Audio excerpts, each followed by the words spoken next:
16 साल पहले आज के ही दिन मुख्यमंत्री हेमंत सोरेन ने अपनी जीवन संगिनी के रूप में कल्पना सोरेन को चुना था। दोनों ने 7 फेरे लिए थे और शादी के अटूट बंधन में बंध गए थे। आज इस वीडियो में हम हेमंत सोरेन और उनकी पत्नी कल्पना सोरेन से जुड़ी कुछ खास बातें आपको बताएंगे। सबसे पहले तो बता दें कि एक पत्नी के रूप में कल्पना सोरेन ने सीएम हेमंत के जीवन को संवारने में हर कदम में उनका खूब साथ दिया है। कल्पना रांची के बरियातू में एक प्ले स्कूल चलाती हैं।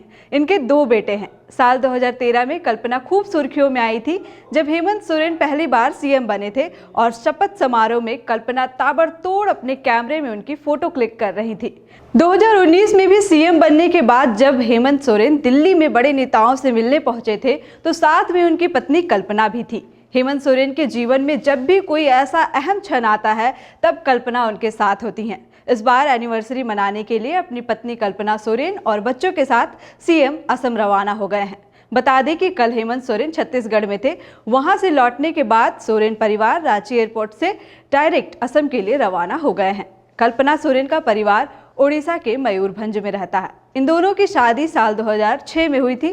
कल्पना का राजनीति से कोई वास्ता नहीं है। वो स्कूल के संचालन और पारिवारिक कामों में व्यस्त रहती हैं। कल्पना सोरेन महिला विकास कार्यक्रम में खूब हिस्सा लेती हैं। उन्होंने भविष्य में राजनीति में शामिल होने के सवाल पर कहा था कि वो फिलहाल अपने परिवार की जिम्मेदारियां निभा रही हैं और इसी में खुश हैं। 2 साल पहले अपनी 14वीं सालगिरह पर मुख्यमंत्री ने खुद ट्वीट कर लिखा था, आज हमारे विवाह को 14 वर्ष हो गए। राजनीतिक जीवन में आने के बाद मेरे उतार चढ़ाव भरे संघर्षपूर्ण सफर में हमजोली रही मेरी पत्नी कल्पना आज की मेरी सफलता में अहम योगदान रखती हैं। हेमंत सोरेन की शादी में जिस गाड़ी में वह दूल्हा बनकर गए थे उसके बारे में एक रोचक किस्सा है जिसके बारे में हम आपको बताते हैं। दरअसल एक समय में हेमंत सोरेन की तिकड़ी काफी मशहूर थी। हेमंत, पवन और रंजित ये तीनों बचपन के दोस्त हैं। रंजित बोकारो के रहने वाले हैं तो पवन जमशेदपुर के। रंजित सिंह बताते हैं कि बचपन से जब हम लोग जवानी तक पहुंचे तो शादी को लेकर अक्सर बातें होती थी। तीनों कहते थे कि पहले मैं शादी नहीं करूंगा। सबसे पहले हेमंत पर शादी का दबाव बना। फरवरी 2006 में हेमंत सोरेन ने शादी कर ली। उसके बाद दोस्तों पर भी दबाव बनने लगा। फिर अप्रैल 2006 में रंजित की शादी हुई और जून 2006 में पवन की शादी हुई। तीनों दोस्तों ने एक ही वर्ष में शादी की, लिहाजा कुछ न कुछ तो खास है इनमें। लेकिन उससे खास बात यह थी कि एक ही गाड़ी में तीनों दोस्तों की बारात घूमी। एक ही गाड़ी पर दूल्हा सवार होकर बारात लेकर निकले। रंजित बताते हैं कि फेस्टा गाड़ी पर सवार होकर पहले हेमंत सोरेन बारात लेकर गए थे। उसके बाद हम दोनों यानी पवन और मैं भी उसी गाड़ी से शादी के लिए गए।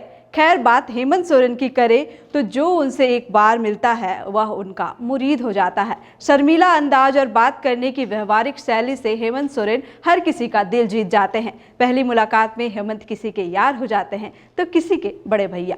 विवेकानंद विद्या मंदिर स्कूल एक CBSE affiliated English medium coed school है।